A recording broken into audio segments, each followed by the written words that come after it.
Bendiciones, apreciados hermanos y hermanas de la comunidad carismática Alajuela.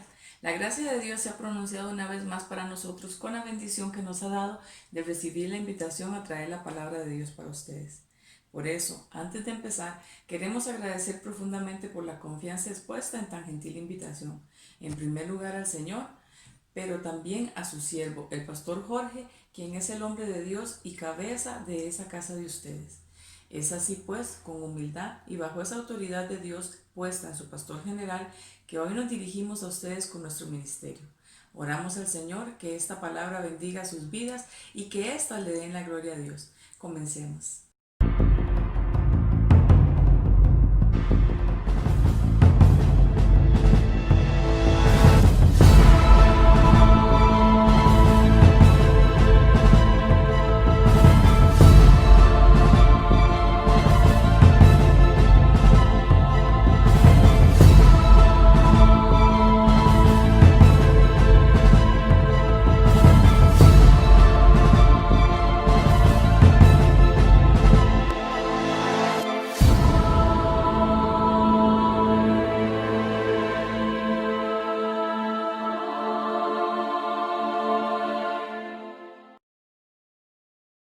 Saludos y bendiciones, hermanos. Agradezco profundamente a Dios la oportunidad que me da de compartir nuevamente con ustedes las riquezas de su palabra. Ha sido mi oración que el Señor bendiga esta exposición y que la palabra cumpla el propósito para el cual es enviada en esta hora. He titulado este mensaje Una orden de ayer para nuestros días y la he basado en el capítulo 15 del primer libro de Samuel, donde se nos cuenta la historia donde Dios da orden a Saúl de aniquilar a todo el pueblo amalecita. Le hace entender que no debe mostrar misericordia y que todo lo que tenga que ver con los amalecitas debe desaparecer. Estando Saúl propiamente dicho en las labores de guerra, cumpliendo con esta misión, empieza a escuchar al pueblo y decide seguir también la voz del pueblo, de manera que no extermina todo como Dios lo dijo, sino que deja vivo al rey de los amalecitas y se trae lo mejor del ganado de los amalecitas. Más tarde, el Señor, por medio del profeta Samuel, le hace ver a Saúl que esa obediencia parcial delante de los ojos de Dios significa desobediencia, y que Dios no se agrada del sacrificio, sino de la obediencia. El resultado de esta desobediencia, como Dios lo ve, es la destitución de su reino. En el versículo 3 de esta lectura del capítulo 15 del primer libro de Samuel, podemos leer la orden expresa de Dios a Saúl. Ve pues y hiere a Amalec y destruye todo lo que tiene, y no te apiades de él. Mata a hombres, mujeres, niños, y aún los de pecho, vacas, ovejas, camellos y asnos. Este versículo 3 ha sido tomado por los detractores de la Biblia para argumentar en contra del carácter inmutable de Dios y para poner en duda el mensaje o la coherencia del mensaje bíblico, aduciendo que es contradictorio que la Biblia diga que Dios es amor y es Dios quien da la orden a Saúl de que no tenga misericordia con los amalecitas y que incluso destruya a los niños, así sean niños de pecho. Yo quiero presentar, antes de ir a la aplicación práctica para nuestras vidas derivada de la enseñanza de este mensaje, antes de ir ahí, quiero presentar 4 razones que le dan peso a la orden que Dios da, no para justificar a Dios, no para salvarle la tanda a Dios y que no aparezca como culpable, no es para eso, solo porque aquí están en la Biblia y quiero presentarlas delante de ustedes y que noten que no falta la coherencia en el mensaje bíblico. Voy a presentar por lo menos 4 razones que originan esta orden que Dios le da a Saúl para que nosotros podamos ampliar nuestro conocimiento y entender este asunto más detalladamente, ¿ok? Entonces, la primera razón que voy a presentar tiene un trasfondo teológico y 2 lados. El primero de esos lados es que Dios es soberano. El segundo de esos lados es nuestra condición pecaminosa. Ok, voy de nuevo. La primera razón que presento como defensa del Evangelio frente a la acusación que algunos detractores de la Biblia hacen, utilizando ese versículo, diciendo que Dios entonces no es amor, o que Dios no es justo, y que hay una contradicción bíblica, ese primer argumento que presento tiene fundamento teológico, con dos lados. Uno es la soberanía de Dios, el otro es nuestra condición como pecadores. A ver si me explico leyendo la Biblia. Romanos 9:20 dice: mas antes, oh hombre, ¿quién eres tú para que alterques con Dios? ¿Dirá el vaso de barro al que lo formó, ¿por qué me has hecho así? Romanos 9:20, como muchos otros textos, dejan claro que Dios es soberano y que resulta absurdo, utilizando la alegoría del alfarero y la construcción de barro, que una taza de barro cuestione la obra de su hacedor, el alfarero. Este es justamente el mismo caso de aquellos que se levantan cuestionando las decisiones de Dios, sin entender que Él es el alfarero y ellos son los jarros de barro. Entonces, el primer argumento de orden teológico tiene que ver con la soberanía de Dios. Dios es soberano. Él hace con quien quiere, lo que quiere, cuando quiere, donde quiere, como quiere. Él es Dios, es soberano. No hay ninguna ley por encima de Él que lo juzgue. Todas las leyes están debajo de sus pies, de manera que es imposible que lo que Dios haga esté mal. Todo lo que Dios hace es bueno porque Él es Dios. Este simple argumento debería bastarnos a los creyentes para decir: ok, con eso me quedo satisfecho. Tú mandaste a Saúl a matar a los amalecitas, por mí está entendido. Tú eres Dios y eres soberano. Ya esto debería bastar. Sin embargo, de este argumento de profundidad teológica, nos queda otro lado, y es nuestra condición pecaminosa en el contexto de nuestra naturaleza caída. La Biblia dice en Romanos 3:23: por cuanto todos pecaron y están destituidos de la gloria de Dios. ¿Cuántos pecaron? Todos. Todos hemos pecado, todos. Y en el capítulo 6, versículo 23, el mismo libro de Romanos nos dice que la paga del pecado es muerte. Entonces, resulta que todos hemos pecado. ¿Y qué es lo que merecemos todos? La muerte. Así que cuando Dios manda a matar a alguien, simplemente adelantó su sentencia, pero la muerte es algo que merecemos todos por cuanto todos hemos pecado. ¿Me estoy explicando? Así que lo que debería causarnos asombro no es que Dios ordene la muerte de alguien, es que Dios ordene la salvación de alguien. Eso es lo que debería causarnos asombro, porque lo que está claro según Romanos es que todos pecamos y todos estamos sentenciados a muerte. Así que lo verdaderamente extraordinario es que cuando un hombre miserable como yo se aferra a las faldas de la misericordia de Dios, es tocado, es alcanzado con su gracia. Eso es lo que es verdaderamente impresionante, y es lo que cualquiera entonces tendría razón de cuestionar. ¿Cómo un tipo pecador que merece la muerte puede ser alcanzado por la gracia de Dios? Esto es lo que deberíamos cuestionar, y no que Dios mate a alguien, porque de hecho todos hemos pecado, todos merecemos la muerte, y de por sí Dios es soberano. Ese es mi primer argumento con sustento teológico. Pero tengo otra razón para exponer, y es una razón histórica. Resulta que estos amalecitas, cuando Dios sacó a Israel del cautiverio egipcio y ellos iban caminando por el desierto, estos amalecitas atacaron la retaguardia del pueblo de Israel, donde iban los ancianos, las mujeres y los niños, y destruyeron, desbarataron a todos, dice la palabra. Podemos leerlo acá, vamos a ver, en Deuteronomio 25, 17 y 18 dice: acuérdate de lo que hizo Amalec contigo en el camino cuando salías de Egipto, de cómo te salió al encuentro en el camino y te desbarató la retaguardia de todos los débiles que iban detrás de ti cuando tú estabas cansado y trabajado, y no tuvo ningún temor de Dios.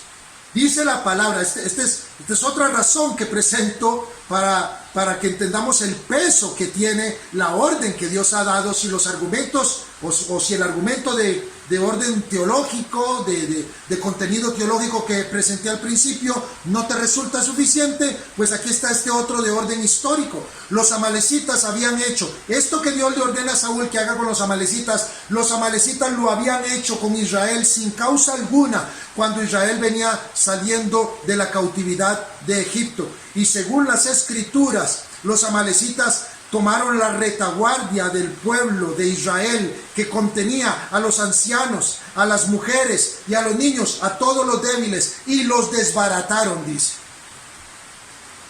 Así que Dios promete que lo que los amalecitas hicieron con su pueblo, sin tener temor de Dios, sabiendo que Él era el Dios de ellos, Él lo hará con ellos. Por eso, en Éxodo, capítulo 17, versículo 8 y 14 dice: y Jehová dijo a Moisés: escribe esto para memoria en un libro, y di a Josué que raeré del todo la memoria de Amalec de debajo del cielo. Primera de Samuel 15:2 dice: así ha dicho Jehová de los ejércitos: yo castigaré lo que hizo Amalec a Israel al oponérsele en el camino cuando subía de Egipto. Entonces aquí hay una razón histórica y también hay una razón que obedece al carácter inmutable de Dios. Dios ya lo había prometido y esto tenía que pasar, hermanos. Así como van a ir al infierno aquellos que no se arrepienten, y esto no es injusticia de Dios, es justicia de Dios, porque todos merecemos el infierno, porque su Hijo ya pagó por nosotros en la cruz del Calvario, porque simple y sencillamente aquel que desprecia semejante sacrificio debe ir al infierno. Así, de esa misma manera, los amalecitas estaban ya condenados a muerte porque lo que habían hecho había sido abominable frente a los ojos de Dios. Le habían faltado el respeto a la autoridad divina, quien era el Dios legítimo de ese pueblo, y ya Dios había ordenado que ellos serían raídos de la faz de la tierra, de modo que Dios cumple su promesa. Y si esto todavía no te es suficiente, también hay una razón de orden preventivo. Si los amalecitas hubieran sido destruidos en su totalidad y no hubieran quedado ni los niños, el pueblo de Israel, el pueblo de Dios, hubiera dejado de sufrir con ellos. Pero a causa de que no fueron destruidos en su totalidad, unos años después, en 1 Samuel capítulo 30, versículo 1 dice: cuando David y sus hombres vinieron a Siclag al tercer día, los de Amalec habían invadido el Negev y a Siclag, y habían asolado a Siclag y le habían prendido fuego. ¿Quiénes le prendieron fuego a estos pueblos? Los amalecitas, aquellos niños que habían quedado vivos y que años después ya habían crecido y que volvieron a ser un problema para los israelitas. Amados hermanos, las decisiones que Dios toma deben ser respetadas porque Él es Dios, por su sola soberanía, pero también por nuestra condición pecaminosa.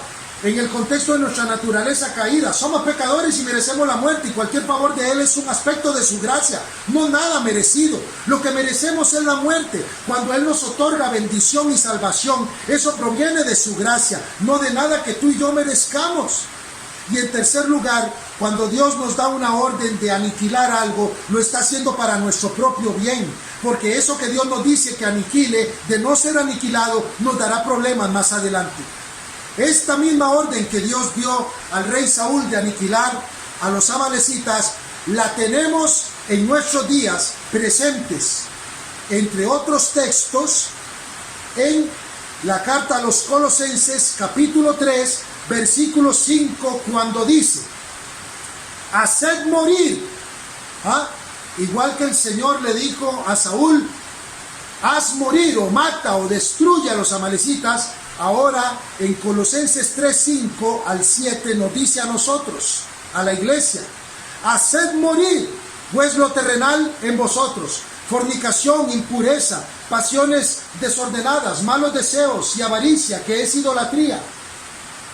Hagan morir, es la misma orden. Vayan y maten todo lo carnal en sus vidas, todo lo terrenal en sus vidas, mátenlo, no le tengan misericordia.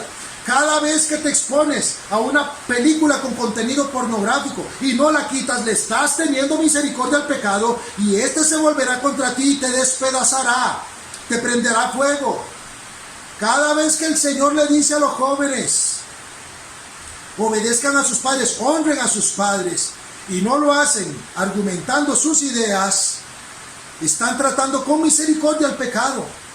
Debemos hacer morir lo terrenal en nosotros, obedeciendo a la palabra de Dios. Por eso es que los hogares están mal, por eso es que las iglesias están mal, porque hoy los cristianos le tienen misericordia al pecado, le tienen tanta misericordia al pecado que en las iglesias decimos: hagamos las cosas como las hace el mundo para atraer al mundo, porque si no el mundo no vendría. Yo no estoy de acuerdo con esto particularmente. A mí el Señor me ha dicho que mate el pecado y que no le tenga misericordia, que lo arranque de raíz y rama. En la iglesia debe ser predicado el evangelio. El que lo recibe bueno y el que lo rechaza ya tendrá su paga de parte de Dios.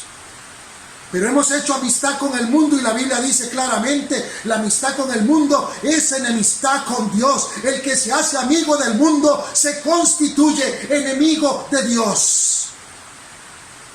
Si le tienes misericordia al pecado, si no quitas eso que estás viendo en televisión que no deberías ver, eso que estás viendo en internet que no deberías ver, si sigues teniendo misericordia de tu pecado, ese pecado se volverá como los amalecitas, tomando fuerzas nuevas, se volverá contra ti y te prenderá fuego un día en el infierno. Es por eso que es tan importante obedecer la orden expresa de Dios, de raer por completo el pecado. Por eso las iglesias están mal, por eso los hogares están mal.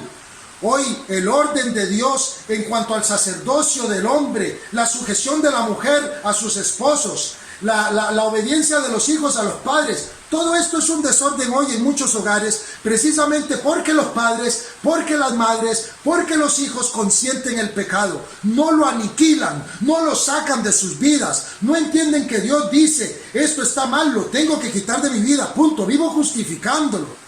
Y como dije antes, en las iglesias hemos llegado al extremo de ver qué cosas hacemos en la iglesia, dentro de nuestra liturgia, que se parezca lo más posible al mundo para atraer al mundo. Esto es un pretexto barato, una inmundicia delante de los ojos de Dios. Seremos vomitados si no somos calientes y permanecemos tibios, seremos vomitados. ¿Cómo es posible que hoy, para atraer al mundo, tengamos que hacer lo que el mundo quiere dentro de nuestras iglesias, cuando en realidad deberíamos raer por completo el pecado de nuestras iglesias? Predicar el evangelio tal y como este es, y el que se edifique sobre este evangelio que se edifique, y el que se tropiece sobre este evangelio que se tropiece. Pero los predicadores no podemos negociar la palabra, no podemos tenerle misericordia al pecado. Tenemos que ser de una sola línea. O somos de Dios o no somos de Dios. Así como Dios le dijo a Saúl, no le tengan misericordia a los amalecitas, destruye todo, y a muchos eso les suena muy cruel. Hoy a la iglesia le suena muy cruel que un ministro de Dios que no sigue los lineamientos de la iglesia, que no sigue los lineamientos bíblicos, las órdenes de su pastor, especialmente si su pastor es de verdad una persona bíblica, a la iglesia le suena muy cruel hoy que una persona sea puesta en disciplina, por ejemplo. Le suena muy cruel. Y entonces nos hemos inventado un evangelio de una misericordia mal aplicada, donde lo que hacemos es tenerle misericordia no a la persona, es al pecado. Vivimos consintiendo el pecado, no aniquilamos el pecado como la Biblia manda que lo aniquilemos. Y esto se vuelve en nuestra contra. Por eso hoy tenemos iglesias muy grandes, pero probablemente vacías de la presencia de Dios. Si no hacemos algo, esta orden resuena de nuevo en nuestros días y tiene de nuevo razones de peso similares a las que tuvo cuando Dios le ordenó a Saúl. Por ejemplo, dijimos que hay una razón de orden preventivo, porque si los amalecitas no eran destruidos, esos niños cuando crecieran iban a ser un problema para Israel. Bueno, en Colosenses 3, versículo 6, podemos ver la razón de orden preventivo. Colosenses 3:6 dice, cosas por las cuales la ira de Dios viene sobre los hijos de desobediencia. Tú quieres prevenir que la ira de Dios caiga sobre tu vida por ser un desobediente, aniquila el pecado. Haz lo que dice el versículo anterior, haz morir lo terrenal en tu vida. Pero vienes y desobedeces eso, tratas con misericordia el pecado, una mentirilla blanca, un chismecillo por ahí. Estamos hablando y la persona de la que estamos hablando no está presente, pero ahí, y sigues consintiendo estas cosas. Entonces, no estás previniendo que la ira de Dios caiga sobre tu vida. Y cuando Dios te dice que hagas morir todo eso, es precisamente para evitar, para prevenir que su ira tenga que venir en tu contra algún día. Pero también Dijimos que había una razón de orden histórico en el caso de la orden dada a Saúl de exterminar a los amalecitas. Y esta razón histórica era que los amalecitas habían atacado ya de manera inmisericordia a los israelitas, cuando estos se hallaban cansados caminando por el desierto, y atacaron a la parte más débil, a los ancianos, a las mujeres y a los niños. Hay una razón histórica, ellos habían hecho eso. Aquí también está. En el versículo 7 de Colosenses 3 dice: en las cuales, refiriéndose a las cosas terrenales de nuestra vida, en las cuales vosotros también anduvisteis en otro tiempo cuando vivíais en ellas. Ya el pecado se enseñoreó de nosotros mucho tiempo y ya nos hizo daño y ya nos conducía para el infierno. Es hora de que tú y yo nos levantemos en contra de eso, obedeciendo la orden de Dios, y aniquilemos de manera completa el pecado y lo arranquemos de nuestras vidas. Porque si no, como Saúl perdió el reinado, como fue destituido de ese puesto de confianza que Dios le había dado de ser rey de su pueblo, así muchos podríamos ser destituidos del espacio donde Dios nos ha considerado ministerialmente. Así muchos podríamos ver el enojo de Dios venir contra nosotros. Así muchos de nosotros podríamos ver a los mismísimos amalecitas, a nuestros propios pecados que hemos consentido, a los que les hemos tenido misericordia, levantarse en contra nuestra. Y de esta manera ver cómo nuestros hogares se siguen destruyendo, cómo nuestros hijos siguen tomando caminos torcidos, cómo en las iglesias el liderazgo ya no practica la santidad, ya no se predica el evangelio tal y como este tiene que ser por miedo de herir a los hermanos. Que se hiera quien se hiera. Y que el que quiera crecer sobre el fundamento de Cristo y los apóstoles descrito en su divina palabra, pues que lo haga. Y gloria a Dios que para eso es. Si nosotros obedecemos la voz de Dios y aniquilamos, si raemos en absoluto el pecado de nuestras vidas, como Dios le dijo a Saúl que desapareciera a los amalecitas, esto traerá paz a nuestras vidas. No solo porque el pecado habrá desaparecido, pero también porque nuestras conciencias estarán tranquilas delante de los ojos de Dios. Cuando alguien actúa así, este es el resultado. Yo quiero que compartamos lo que dice el apóstol Pablo en la segunda carta a los Corintios, capítulo 1, versículo 12. Porque Pablo fue un hombre que obedeció a Dios. A partir de que él se encuentra con Jesucristo, él se dedica a obedecer. Y fue tan radical como tuvo que serlo. Pablo fue radical. Pablo no consintió el pecado.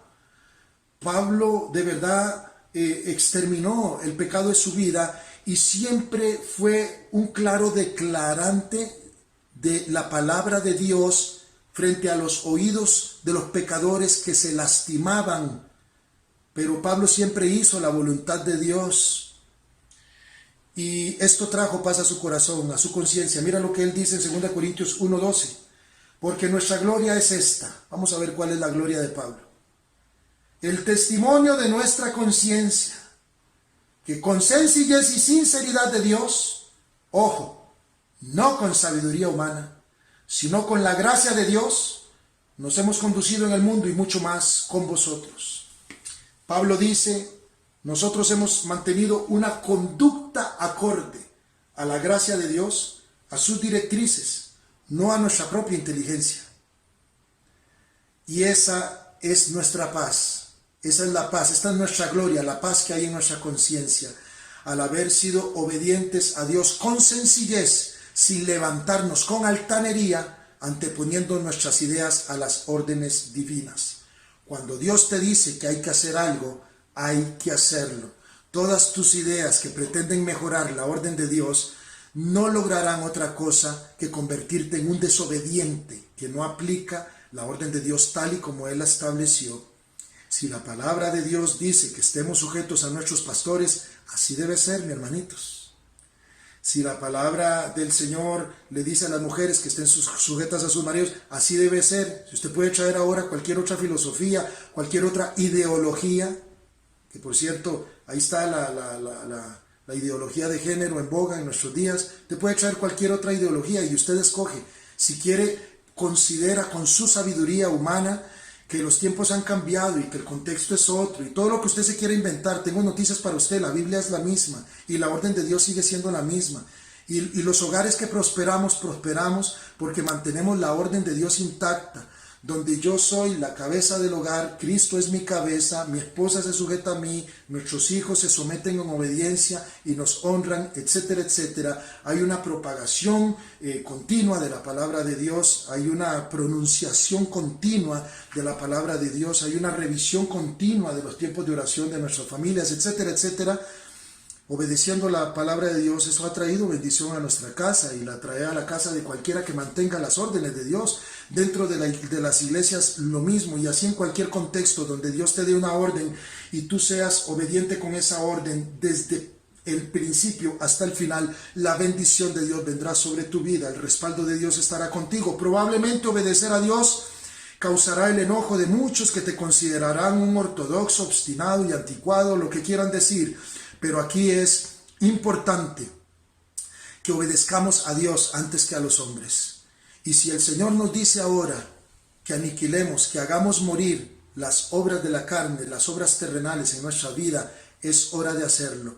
Porque si no, como los amalecitas que Saúl dejó vivos se levantaron años después de nuevo contra Israel, aquellos pecados que tú consientas en este tiempo y no los aniquiles de plano, se levantarán contra ti más adelante y luego te estarás preguntando de manera muy hipócrita, ¿por qué es que yo no me siento pleno en el Evangelio? ¿Por qué es que yo no logro crecer espiritualmente como veo que crecen otros? ¿Por qué es que yo no me desarrollo ministerialmente como crecen otros? Y algunos hasta usan de pretexto decir que no se han desarrollado ministerialmente porque hay oposición del enemigo. Pues el enemigo no es más fuerte que Dios, y si Dios te llama a algo, lo que se va a cumplir es el llamado de Dios, no la oposición del enemigo. Si algo no prospera en ti, debe ser que hay una disciplina de parte de Dios, debe ser que hay algo que no estás obedeciendo, debe ser que alcahueteaste, debe ser que tuviste misericordia de algún pecado que ahora se está levantando contra ti y no te deja prosperar en este camino rumbo a la santidad, rumbo a la estatura del varón perfecto en Cristo Jesús.